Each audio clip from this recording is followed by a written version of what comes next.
In the years before the Pacific exploded into flame, the United States Navy believed it already understood the future. The carrier was king, the deck its throne, and the fighter an obedient servant, a lightweight, single-engine guardian that took off short, turned tight, and trapped clean. Doctrine was written in steel, salt, and memory. Pilots lived by it, shipfitters built for it, and admirals enforced it. Anything that challenged those assumptions met ridicule first and oblivion next. Inside the Navy's Bureau of Aeronautics, the idea of a large twin-engine fleet fighter was not merely impractical, it bordered on blasphemy. No carrier deck officer wanted two throbbing engines rolling toward a cable at 20 knots over a heaving ocean while 1,000 men held their breath. Arresting wires could snap, tailhooks could fail. The sudden lurch of asymmetric thrust on a bulky twin might send aircraft, crew, and months of training tumbling into the Pacific without even the dignity of enemy fire. Weight was the enemy. Complexity was treason. Every additional pound risked disaster on a steel runway shorter than a city block. So, when Lockheed engineers and Army Air Corps tacticians whispered about a heavy, long-range fighter with turbo superchargers that could climb where air turned blue-white thin, Navy officers shook their heads. The XP-38 was not merely different, it was an affront. Tricycle landing gear instead of the Navy's beloved tail-dragger stance, twin booms like twin sins, counter-rotating props. Engines far from the pilot, not nestled ahead like a loyal engine should be. It was a sky locomotive, a brute, a machine that, in the eyes of blue-water aviators, belonged in design halls, not on the sacred planks of a carrier deck. But war does not honor doctrine, it exposes it. While carrier traditionalists polished their gospel, another blueprint grew in a quieter corner of Navy planning the advance base section. It bore no glamorous lines, no sleek silhouette. Instead, it resembled a parts catalogue, each entry a promise, modular fuel farms stored in drums and collapsible bladders, prefabricated huts, radar units packed like fine glassware, generator plants, aviation gas lines, tent cities for mechanics and meteorologists, and most precious of all, Marston matting, perforated steel sheets able to turn jungle mud or coral rubble into a runway strong enough to lift fighters into war. This second blueprint was not drawn with artists' strokes. It was written in crates, stencils, and numbering systems only logisticians could love. It was doctrine for those who believed geography, not machinery, won oceans. But in peacetime, it gathered dust. The Navy had its carriers fast, elegant, concentrated power. Why drag whole airfields across thousands of miles of Pacific emptiness when one ship could do the work of hundreds of trucks, bulldozers, and sweating Seabees? Then came December 7th, 1941. Then came Singapore. Then came the burning of Cavite, the fall of Wake Island, the dark months when the rising sun seemed to stretch from Pearl Harbor to the Indian Ocean with no horizon in sight. Carrier decks suddenly felt mortal. Islands felt fragile. The airfields that fell on Mindanao, on Luzon, on Rabaul, proved that a runway was not a symbol, it was a strategic artery. And arteries, once cut, bleed a theatre white. Even before Pearl Harbor's smoke cleared, the Army Air Corps' monstrous twin-engine experiment, the aircraft the Navy had waved away, showed its fangs. In early 1940, the prototype had flown coast to coast faster than any machine in American skies. In 1941, its design matured. Range, altitude, and firepower converged into something America had not possessed before. A fighter that could escort bombers over oceans and return without kissing a deck. It could fight at altitudes where Japanese engines choked. It could take punishment and still limp. Home, one prop windmilling, the other shrieking defiance. Yet in those last months before war, this strange beast found its truest home not in the Navy's lined white wake, but in army fields and far horizon plans. The Navy held fast to Wildcats and dive bombers. The Army fielded the Lightning. Two forces, two visions, two futures unaware they were building the same destiny from opposite ends. The truth hid in plain sight. The Navy was accidentally preparing to build the most powerful carriers in the world, not in steel, but in soil and sweat. And the Army had funded a fighter that would one day make those soil decks fearsome beyond prediction. It would fly from places no battleship could threaten, strike targets beyond carrier reach, and return to strips the sea could not swallow.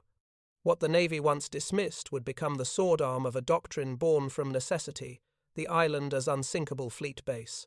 Guadalcanal would prove it. Munda, Bougainville, Saipan, Tinian, Iwo, Jima. A string of coral, volcanic ash, and crushed jungle that turned the Pacific from a Japanese moat into an American highway.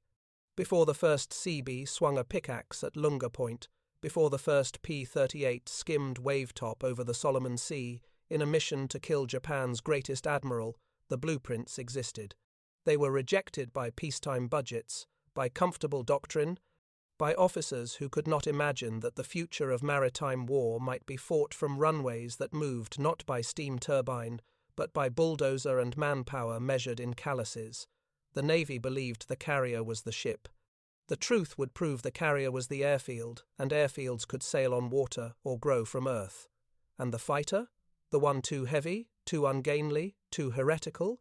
One morning in April of 1943, over the empty shimmer of the Solomon Sea, it would rise from an island the Navy never meant to use as a deck, fly farther than any carrier fighter could dream, and end the beating heart of Japan's naval genius.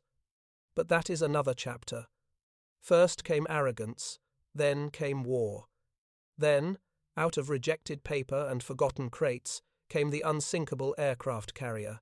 The first true unsinkable carrier of the Pacific War did not look like salvation when Marines waded ashore on Guadalcanal in August of 1942. It looked like jungle rot, fever, and a half-finished Japanese airstrip hacked into the kunai grass. Henderson Field was not yet a legend.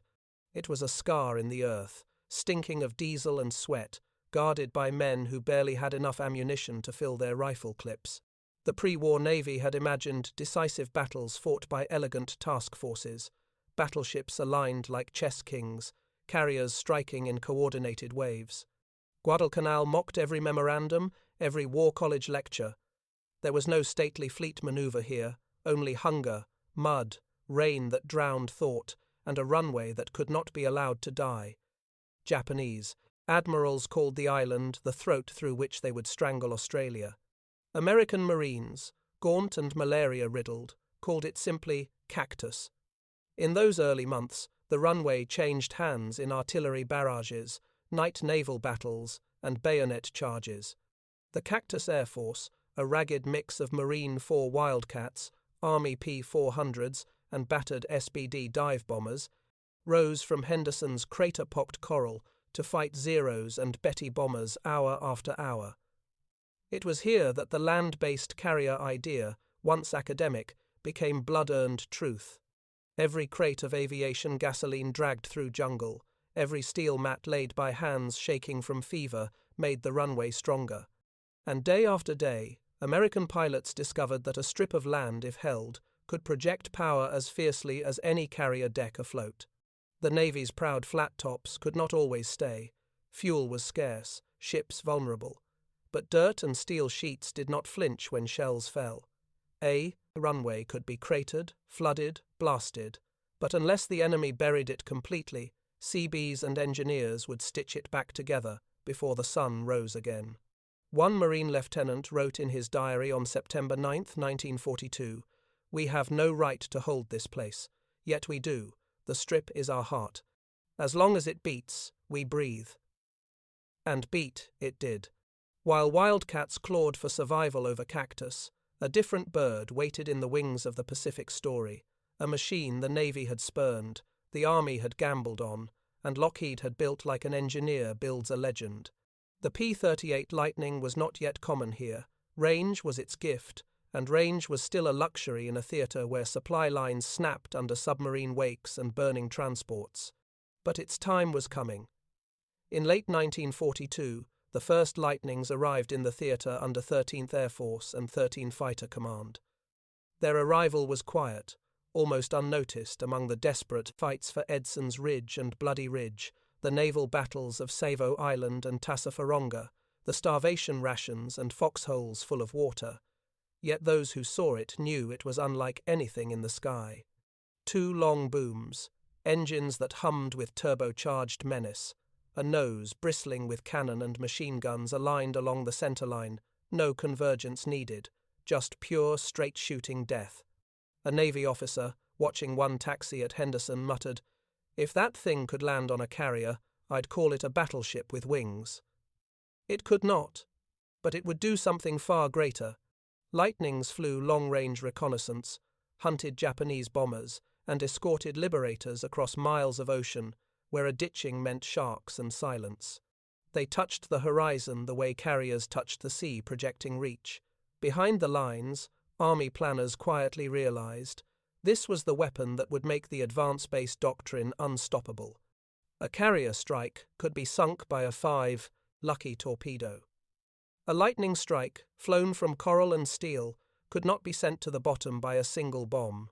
And unlike a carrier's air group, which could be lost in flames in one terrible moment, lightnings on land could disperse, hide beneath camouflage netting, and rise again.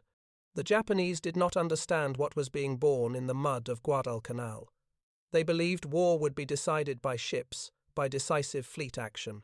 Their convoys ran the Tokyo Express at night, trying to blast Marines off the island, believing land bases were temporary inconveniences. They did not yet grasp that an airfield, once seized and fed with steel, fuel, and the will to hold, became a fortress no navy could sink. Henderson Field was defended not just by Marines, but by engineers, radio operators, jeep drivers, and men who laid mast and matting under fire. On one night in October 1942, Japanese battleships shelled the strip until it glowed molten red. Shells toppled palm, trunks, split revetments, flipped aircraft like toys. And at dawn, through craters steaming like volcano vents, wildcats roared back into the sky.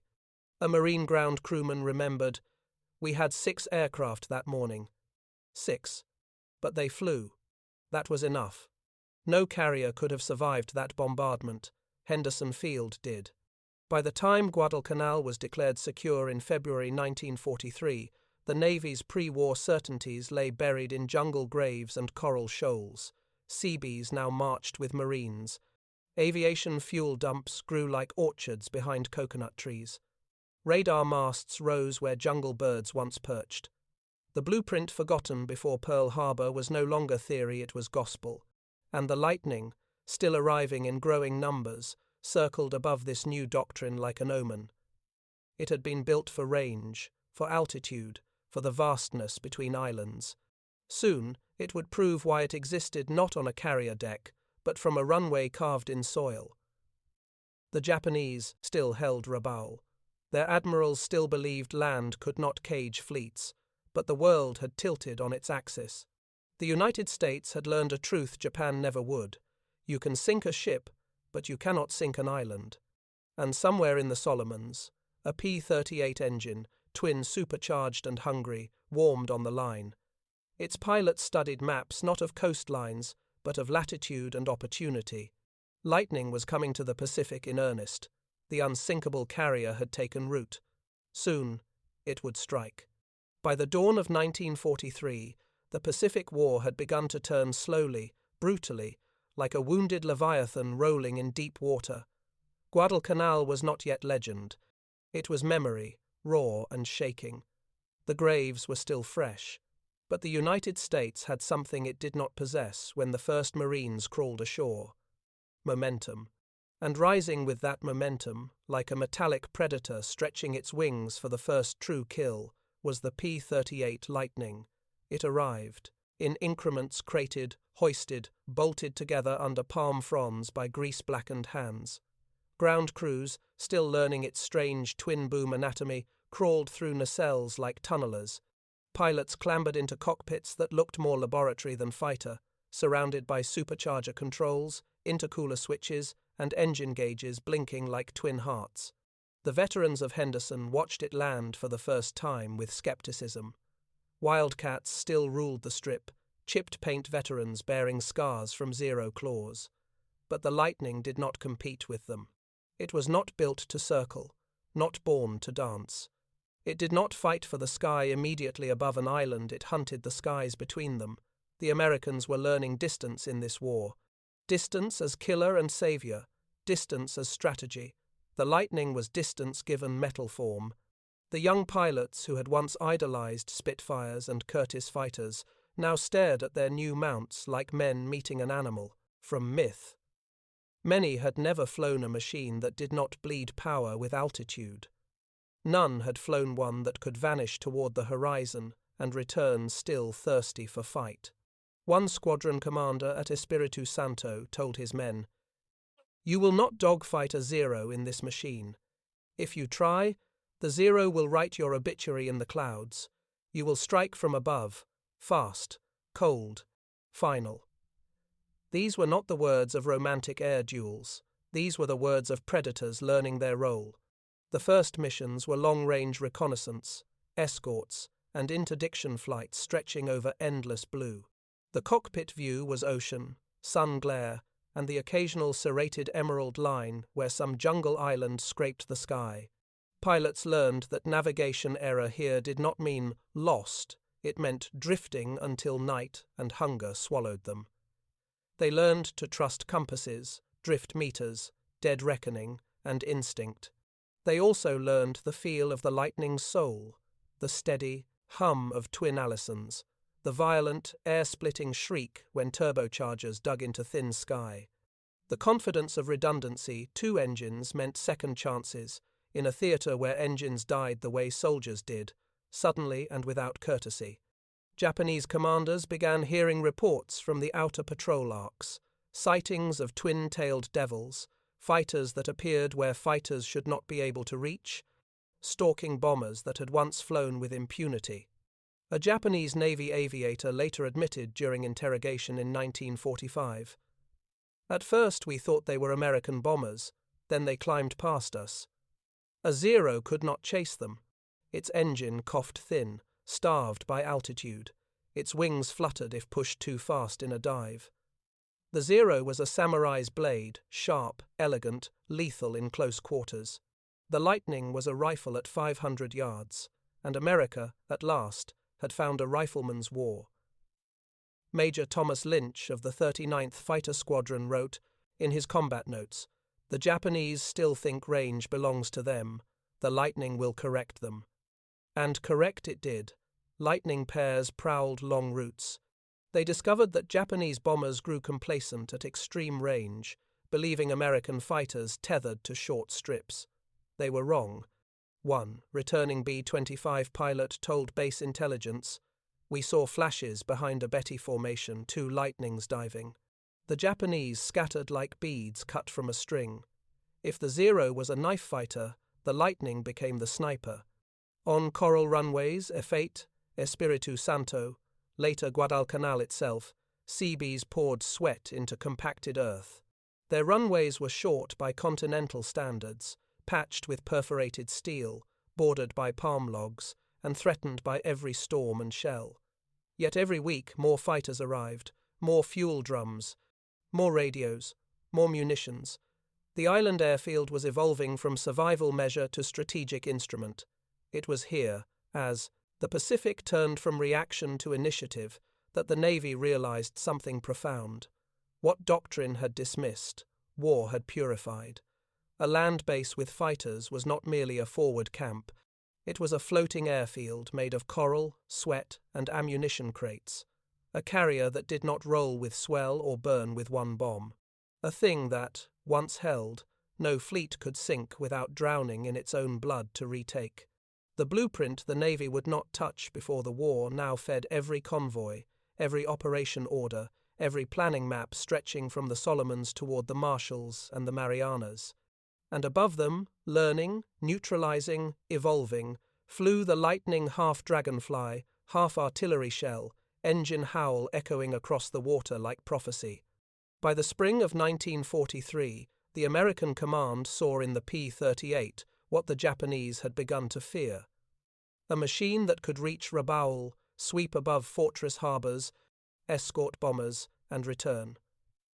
But one mission, still months away, would turn the lightning from curiosity to legend.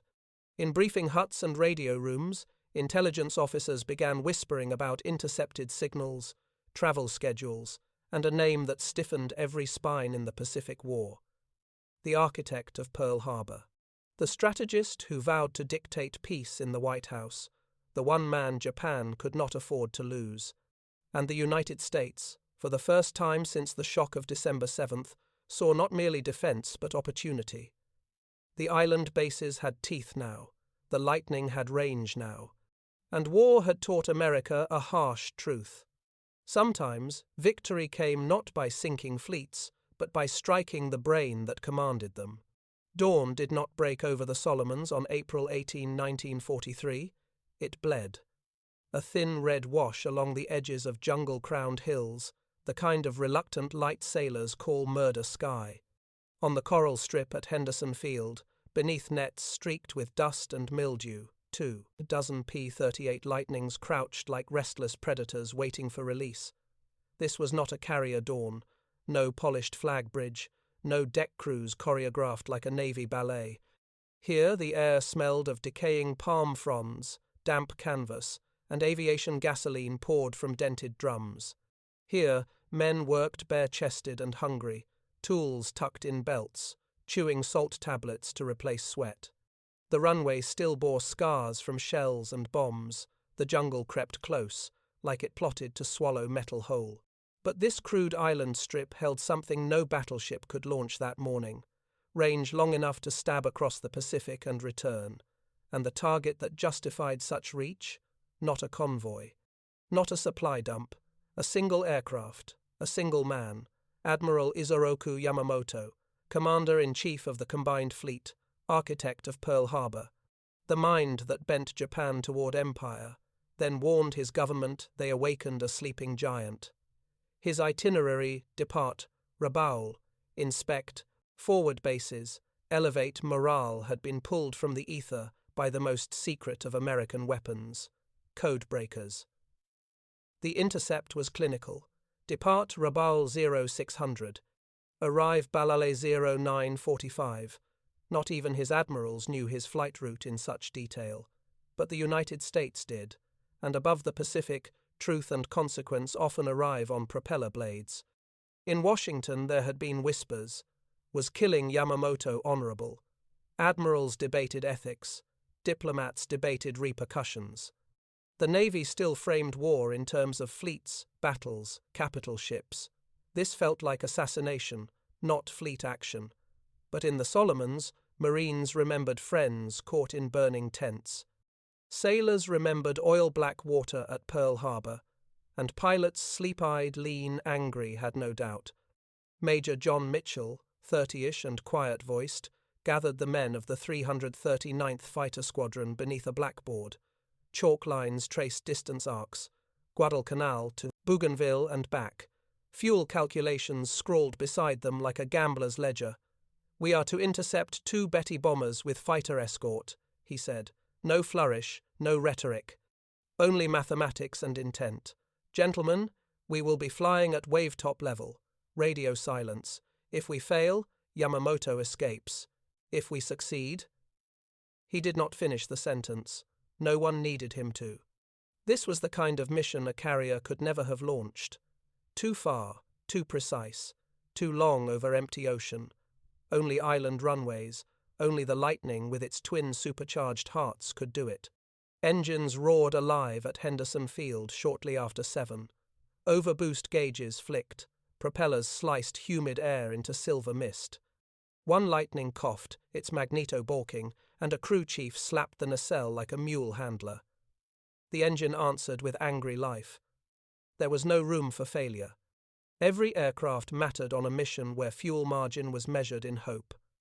Pilot Lieutenant Rex Barber checked his instruments, tapped the compass twice, and felt the familiar prickle of fear and hunger mixing behind his ribs.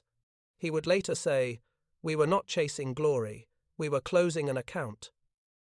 The detachment lifted off in staggered pairs, wheels tucking, long booms flashing in first light. They dropped to wave height, flying so low spray-flecked windshields, every eye locked on the leader's tail. At that altitude, the Pacific was a mirror and a grave. 2 hours, no radio chatter. The drone of 18 cylinders per plane beating like war drums. Pilots sipped rationed water through clenched teeth. Sweat pooled in boots. A single navigational error would mean ditching into shark-hunted sea. No carrier task force could have sailed that deep unseen. But this island-launched strike ghosted across the ocean like a knife's shadow. Mitchell's calculations had been brutal and exact.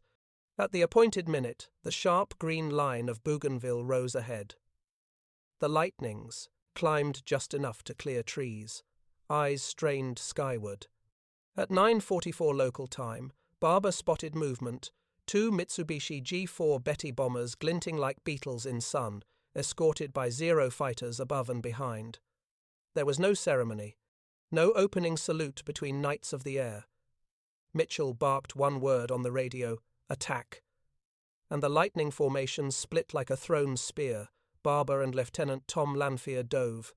Engines screamed, turbochargers howling like tearing sky. The Betty carrying Yamamoto banked as if sensing doom, too late. Heavy .50 caliber streams stitched through green jungle canopy as the transport tried to descend. Barber closed to near point blank, guns hammering vibration up his spine. The Betty's port engine burst flame, wing sheared, fuselage cartwheeled through treetops. Witnesses later described it as a silver knife cutting green silk. Japanese diaries captured horror. He fell among his soldiers like a great pine broken by lightning. The second Betty spiraled into sea. Zeros clawed down in fury, but the lightnings refused complex dogfights. They slashed once, shook pursuit, and vanished south, hugging sea again. Mitchell checked fuel. Every gauge hovered on desperation. One aircraft ditched on return. Others landed with engines coughing their final fumes. But the mission had succeeded. The head of the Japanese Navy lay shattered in Bougainville jungle.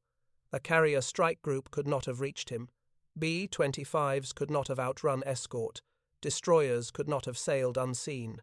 But a small patch of coral runway and a handful of long-legged fighters born from rejected doctrine had executed a strategic decapitation. Tokyo hid the news for days, then announced Yamamoto died in battle. Even in defeat, truth escaped. Japanese officers whispered, "America took our greatest admiral from the sky itself." Meanwhile, at Henderson Field, grease-stained hands clapped quietly. No bands, no speeches, only tired men staring toward the horizon where they'd flown and returned, knowing history had pivoted in their exhaust wake. America had learned what the pre-war Navy never imagined. An island runway could be a blade sharper than any battleship. The Lightning was not built to trap on decks, it was built to trap history. And on that April morning, twin-engine fighters launched from dirt not steel proved that an unsinkable carrier needed only earth, fuel, and will. If Operation Vengeance proved that a dirt airstrip could strike farther than the longest carrier deck afloat, the months that followed transformed that revelation into doctrine, steel, and unstoppable momentum. The Pacific, once a chessboard of islands guarded by Japanese naval might, became something new. An assembly line of airfields, each one a launch point, each one a factory of aircraft and force projection built not by shipwrights, but by Seabees, with bulldozers, dynamite, and a gospel of speed. War planners stopped thinking in ship movements. They thought in runway timelines. From the Solomons to the Marshalls to the Marianas, a rhythm took hold, relentless, industrial, almost mechanical in precision. Each island seized did not simply host planes, it multiplied them. Every week, the Pacific campaign added new flight decks that no storm could capsize, no torpedo could sink. Where once the Navy had measured striking power by the number of carriers at sea, commanders now measured it by how many square feet of mast and matting lay on newly conquered sand. Admiral Chester Nimitz phrased it with deliberate calm to his staff in Pearl Harbor. "Every new airstrip is a ship we do not have to risk." And for the first time in naval history, the ocean's surface was not the only battlefield. The land above the ocean became the decisive terrain. They came in flat-bottomed landing craft, often stepping into surf while Japanese machine guns spat tracers over their heads. Their ranks were carpenters from Ohio, pipe fitters from New Jersey, iron workers from Chicago, and farm boys who had built silos with their fathers. They marched into jungle with shovels and blasting caps like soldiers carried rifles. The 1st Naval Construction Battalion at Guadalcanal had worked under sniper fire while Zeros strafed.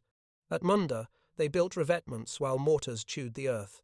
At Tarawa, they cleared wreckage and corpses side by side, turning blasted coral into a runway while the Pacific still ran red at the surf line.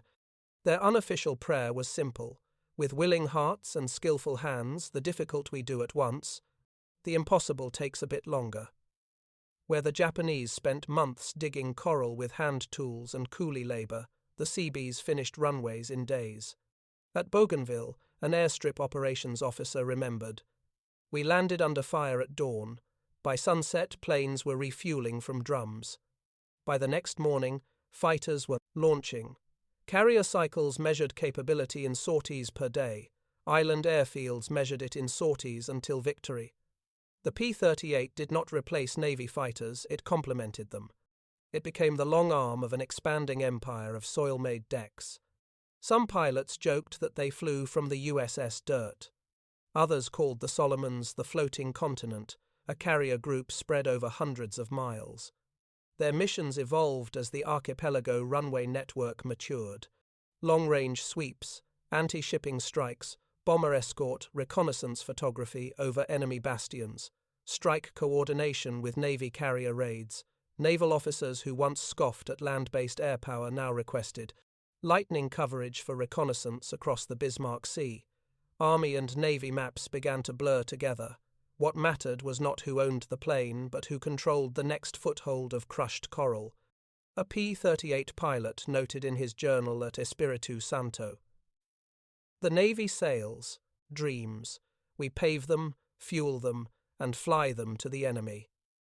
Japan had its own belief. The mighty bastion of Rabaul would anchor the southern Pacific. It was a hub of naval aviation, artillery, fuel, and command. A fortress that, on paper, rivaled any major port in Asia. Old Navy doctrine would have demanded a fleet assault, battleships firing, Marines landing, blood in the surf. Instead, Nimitz and General Douglas MacArthur made a different choice: starve it and isolate it under air power born from island runways. From new strips at Bougainville and from captured fields up the Solomons chain, P-38s and B-25s flew daily. They plastered Rabaul in bombs, swept the skies, and cut supply lines. By early 1944, the once proud Japanese base sat crippled, aircraft rusting on tarmac, fuel drums empty, ships helpless prisoners in harbor. Rabaul did not fall by invasion. Rabaul did not fall to naval battle. Rabaul fell to airfields that moved forward faster than ships could sail. As one Japanese air commander later confessed, "We lost Rabaul the day the Americans landed on Guadalcanal. We just did not understand it yet." American commanders began to see the Pacific not as ocean, but as ladder rungs. Each island base shortened lightning flight time to the next. Each runway tightened the noose around Japan's perimeter. The carriers remained spear points, mobile, lethal, indispensable. But the island airfields were sledgehammers, smashing resistance village by village, jungle by jungle. By early 1944, Carey light bomber crews joked, "We do not need to sink the Japanese fleet, we will outrun it, and build runways behind it faster than it can turn around." The empire of water was becoming an empire of air and earth. Back in Washington, Navy planners finally articulated what the war had forged in jungle and blood. A carrier is a mobile airfield. An island base is a permanent carrier. Together they are invincible. The blueprint, once shelved, was now law. The Pacific Campaign had become the largest forward base construction project in human history.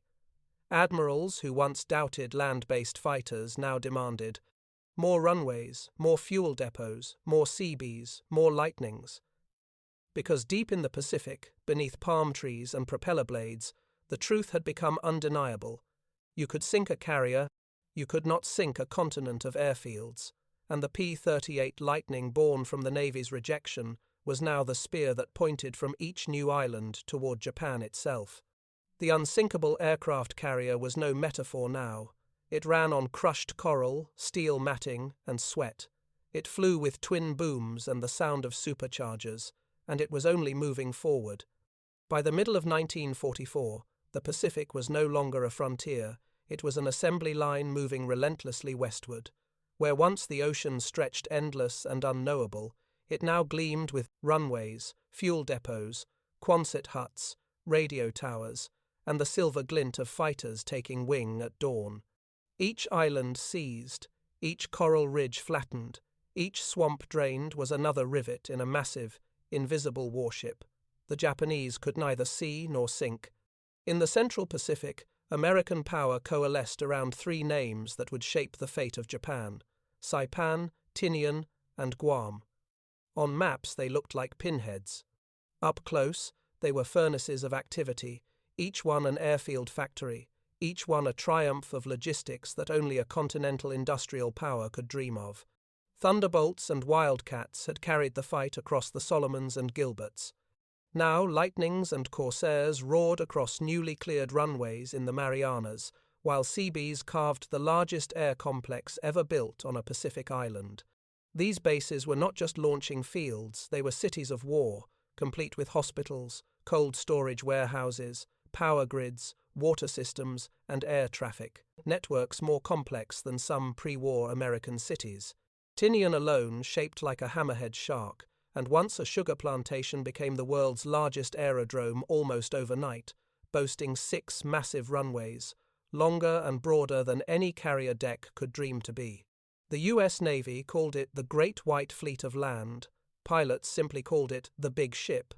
From this unsinkable carrier group, P-38 Lightnings flew escort sweeps, smashed radar stations on the Bonins, hunted picket vessels, and destroyed remnants of Japanese shipping clinging to their shattered waters.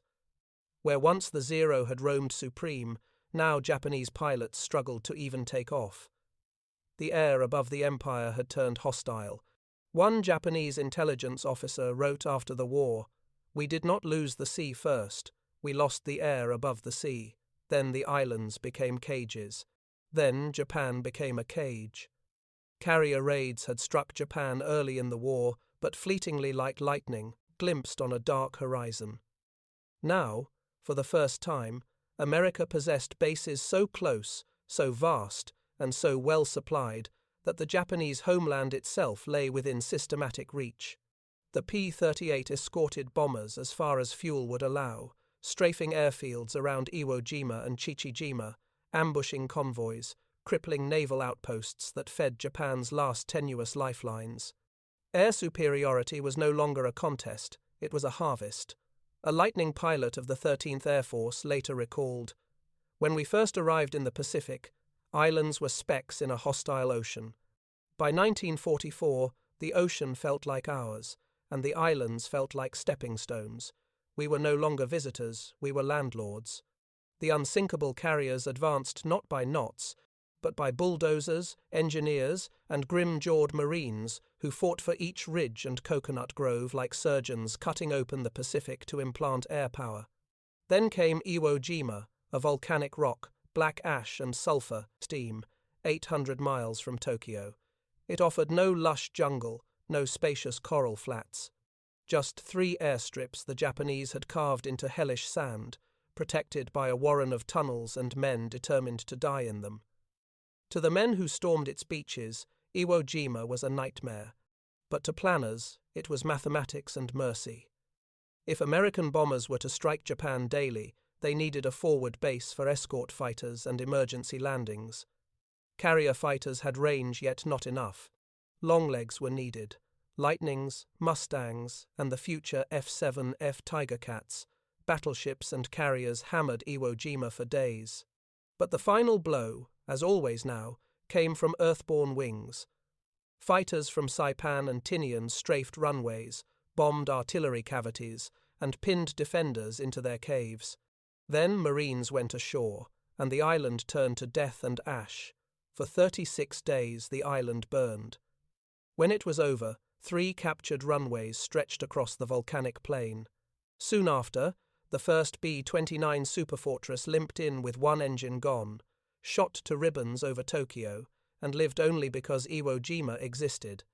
By war's end, more than 2,000 bombers would land there in distress, each one saved by a runway that American steel and blood had wrenched from Japanese rock. Pilots later said, "That island was the most expensive airfield in history, but it saved more Americans than it cost." As Mustangs began arriving to escort bombers over Tokyo, some believed the lightning had reached its sunset. They misunderstood. The P-38 still prowled where single-engine fighters dared not linger long ocean arcs, blistering low-level strafing runs, precision strikes on shipping, aerial photography deep into enemy defenses. It was the reconnaissance missions that proved decisive. Lightning cameras revealed factory complexes, naval installations, and airfields no spy had ever seen. They mapped flak belts and coastal defenses. They were the scouts of an empire's unraveling, and their film canisters became as lethal as bombs. One photo officer on Saipan said, "Before the bombers flew, a lightning had been there. It was our ghost." Years before the war, a forgotten Navy plan had imagined modular advance bases. Engineers had drawn diagrams no admiral wanted. Army designers built a fighter the Navy rejected. Now, the Pacific was dotted with proof that innovation ignored in peace becomes destiny in war. The carriers had not been replaced. They had been augmented, multiplied, made immortal by their partnership with land and steel and bulldozer blades. A navy could be sunk, an island chain could not. A fleet could withdraw. A runway held by Seabees and heavy fighters could not be pushed back to sea. And from those runways thundered the machines, lightnings, corsairs, hellcats, liberators that made possible the final act. The United States no longer fought for the Pacific. It fought from the Pacific standing on floating earth grown upward from coral, gunfire, and grit. The blueprint once rejected had remade war. The Unsinkable carrier was no longer metaphor. It had a map. It had teeth. It had wings. It looked like Saipan at dusk, Mustangs glinting in rows. It sounded like twin Allisons winding up over black volcanic sand. And it felt like inevitability. Japan was running out of sky. By the first months of 1945, Japan still possessed infantry divisions, still had ships in harbors, still flew the cherry blossom flag over ancient cities, yet its defeat was already carved into the runways of the Pacific. What the world would later call inevitability did not feel inevitable to those living it. But every day, another island airfield hummed to life, another squadron taxied forward, and another 1,000 miles of Pacific sky became American airspace. The empire that once stretched like a steel arc across East Asia was now a constellation of starving outposts, each one hunted by planes that took off not from rolling decks, but from land that would not sink. The carriers still prowled, sleek, lethal, magnificent, but for the first time in naval history, they were not the spearhead. They were the swift hammer to an anvil of earth, steel matting, and rotating fighter patrols. And above this network of unsinkable platforms, the United States now possessed the final instrument of strategic collapse, the B-29 superfortress. Yet, even a machine built to span the Pacific needed something more than fuel and courage. It needed runways forward. It needed fighters with reach. It needed eyes over Japan lightning cameras mapping every power plant, refinery, arsenal, shipyard, and rail line from Hokkaido to Kyushu. And so the Pacific turned into a great flying wheel. B-29s rising from Tinian and Saipan, lightnings sweeping ahead, Mustangs waiting at Iwo Jima to shield their return, P-51s and P-38s strafing airfields to keep Japanese, interceptors grounded and carriers hammering the fringes. An air naval system, each part dependent on the next, yet founded on the truth first made real at Guadalcanal. Land taken is air gained. Air gained is sea controlled. sea-controlled is victory. Some historians later wrote that the Mustang took over the Pacific escort mission. That is only partly true. The P-51 made a magnificent partner, but the P-38, Lightning-born in California hangars, tested against Army doctrine and refined in jungle airstrips, remained the war's long-range knife. Over Formosa, over the Ryukyus, over the South China Sea, Lightnings hunted shipping like wolves in paired arcs. Their drop tanks gleamed silver as they skimmed waves, then climbed suddenly to ambush convoys. They struck oil depots, airfields, radar sites, and communication centers. They flew reconnaissance runs so deep Japanese airmen called them the ghosts of the horizon. One captured Japanese pilot, interrogated, after Okinawa, said simply, "We never saw the P-38 coming." It appeared as if the sky itself was angry. If the Solomons and Gilberts were the proving ground, and the Marianas the launching cradle, then Okinawa was the crucible. It was the final rung 400 miles from Kyushu, a foothold carved for the last act. On Okinawa, the Pacific War revealed its most brutal arithmetic. Landing troops faced underground fortresses, kamikaze storms, monsoon rains, and shattered ridges. Yet behind them, as soon as coral dust settled, Seabees unloaded bulldozers. While artillery thundered and Japanese counterattacks clawed at the beaches, survey crews hammered stakes into soil. Engineers unfurled fuel bladders the size of houses. Aviation gasoline arrived in endless strings of tankers. Within days, fighters launched. Within weeks, bomber strips stretched from coast to coast across the island. Within months, Okinawa became what the Japanese once feared they alone possessed, a forward bastion, a land aircraft carrier pointed directly at their homeland. This time, it was the Japanese who lived under the shadow of distant runways. Japanese pilots fought with extraordinary courage. They flew battered planes patched with salvaged metal, fueled with rationed gasoline, guided by shrinking flight rosters. Their trainers were gone. Their fuel depots shattered. Their aircraft were shot down as they lifted off, strafed in revetments, burned on runways that could not be repaired fast enough. The greatest imperial air fleet in Japanese history had not fallen in one battle. It had bled to death against a moving continent of American airfields. Navy intelligence summed it in one stark sentence: they have no sanctuary left. Even Tokyo, once a city untouchable by anything but dreams, now shook under the drone of four-engine bombers. Their escorts did not come from carriers. Their safety lay in black volcanic soil, bulldozed into purpose by men in dungarees. 1. Navy planner wrote privately, "Our carriers no longer fight alone. The islands fight beside them." When the atomic bombs dropped, they did not fall from ghosts. They fell from aircraft launched from runways carved by bulldozers on coral and volcanic ash. They were protected by fighter screens launched from captured airfields. They were guided by reconnaissance photos shot from Lightnings and Liberators flying from island bases. The end of the war did not begin in the sky above Hiroshima. It began when the first Seabee bulldozer landed on Guadalcanal. It began when engineers on Saipan built runways faster than Japan could fortify islands. It began when Lightnings escorted bombers from dirt strips instead of wooden decks. It began when Yamamoto's bomber fell into Bougainville jungle. Japan surrendered not because its fleet sank, but because the sky above it was conquered, runway by runway. A nation built on naval supremacy was defeated by a navy that learned to live on land. In August of 1945, the engines stopped. The Pacific, once a battlefield, became a graveyard and then a calm mirror again. On Tinian, on Saipan, on Iwo Jima, pilots sat atop wings in fading sun and listened to silence after years of roaring sky. Mechanics wiped tools, bulldozers rusted, runways baked in tropical light, waiting for nothing. Some Lightnings taxied for the last time, their tires whispering over steel matting once laid by trembling hands under fire. Others flew home to museums, training fields, or scrapyards. But the doctrine remained. The blueprint had proven itself in flame.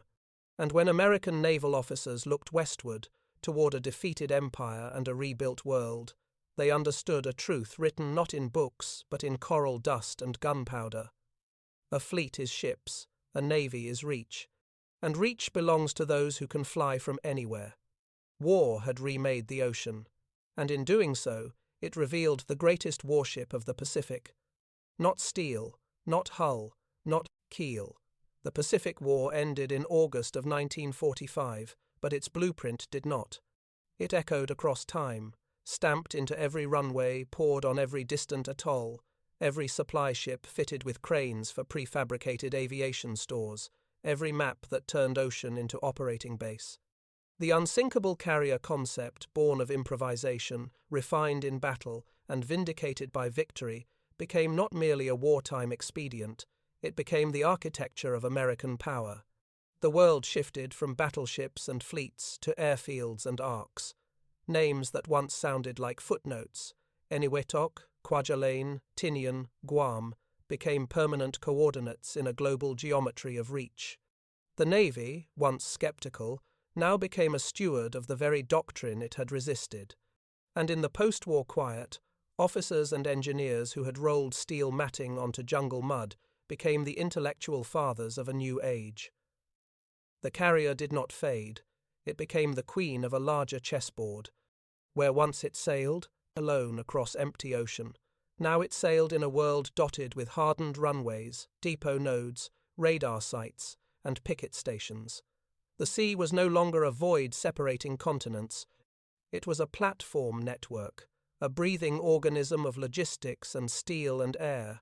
This was the lesson carved into coral. Whoever owns the air owns tomorrow. Whoever can build airfields anywhere owns forever. In the 1950s, as the Cold War chilled the Pacific, the blueprint expanded again. Japan became a fortress ally with runways stretching from Hokkaido to Kyushu. Okinawa stayed an American bastion, an island citadel of aviation fuel tanks, hardened hangars, concrete runways that could support heavy bombers or fighters at a moment's notice. Guam grew into an unsinkable forward arsenal. Hawaii's runways thickened. Midway remained a sentinel. Wake Island stayed wired into command nets. The Soviet Navy boasted submarines and cruisers. The United States answered with something more enduring, places to fly from. Atolls became air stations. Hills bristled with radar. Cargo ships became floating warehouses. The sky filled with patrol planes that could drop sonobuoys across a weapons range-sized ocean. American engineers did not build a defensive line, they built a launching grid. And in the Pentagon's war rooms, planners spoke a new language: forward basing, dispersed operations, runway resilience. The Pacific War had proved that airplanes made islands into battleships. The nuclear age proved something further. Islands made bombers immortal. The Lockheed P-38 Lightning, the war's first great twin-engine long-range fighter, did not survive long in the jet era. Its props were quieted, cannons cleaned for museums, turbo superchargers salted in depots. But its DNA lived on. Lockheed engineers who cut their teeth building the Lightning would go on to design machines that carried the Pacific idea further past cloud ceiling and into stratosphere. The U-2, spy plane, the SR-71 Blackbird, and generations of reconnaissance craft inherited the Lightning's creed: see farther, fly farther, strike farther, and the infrastructure that the Lightning had made necessary the runways bulldozed under fire, the forward fuel nodes, the logistics rails to nowhere became the staging ground for the jet fleet that followed. Sabres in Korea, Phantoms over Vietnam, Tomcats watching Pacific lanes, Eagles and Raptors in Japanese shelters, tankers orbiting Guam like patient giants. One of the last Lightning reconnaissance pilots, interviewed at a 1985 Pacific Veterans Reunion in Honolulu, said it quietly: "We only lived long because airstrips followed us. Carriers bring the first 100 miles. Seabees bring the next 1,000. Those who had landed in coral dust now visited grandsons, stationed on hardened Pacific bases, testament that concrete, unlike hull plating, never rusts below the waves." By the 1970s, the United States Navy had institutionalized what war had taught it. Its fleet doctrine was a three-pillar truth: ships to open space, runways to hold it, air wings to command it. Carrier battle groups surged where crises flared but land bases anchored the world. Diego Garcia, Subic Bay, Cadena, Misawa, Anderson. A web of sovereign or allied concrete, each born from the same wartime epiphany. Even amphibious ships carried aviation fuel and steel mats now, ready to spawn temporary airstrips on hostile shores. The Marines rewrote their gospel around expeditionary airfields, frog pads, arresting wires strung across dirt. What began as desperation on Guadalcanal became policy at Quantico. What was once improvisation became doctrine. A navy that once mocked the idea of land-based reach now worshipped it. The most poetic coda lay with Japan itself. Destroyed by air power, it rebuilt its security on the same principle. Japanese jets screamed from hardened shelters at Misawa and Hayakuri. Maritime patrol aircraft swept sea lanes. American aircraft remained stationed on Japanese soil, not as conquerors, but as guarantors. In 1962, at a U.S. Japanese aviation symposium in Tokyo, a retired Imperial Navy officer stood up. His hair was silver. His voice trembled, not from age but from memory. "We believed carriers were enough. You showed us that to control the sky, one must also command the earth beneath it." He bowed not to the flag behind the podium, but to the blueprints that had changed war. Today, satellites skim Pacific skies. Hypersonic weapons whisper across oceans faster than old pilots could dream. Drones patrol seas that once swallowed destroyers whole. Yet the blueprint of 1942, conceived in crisis, executed in mud, remains untouched. A modern admiral might fly by helicopter to an island bristling with F-35 fighters, radar domes, Patriot batteries, and hardened bunkers. He might tap concrete that once lay beneath, jungle leaves, and he might think, this is the unsinkable carrier, not a ship, a system, an idea. Ideas do not sink, they evolve.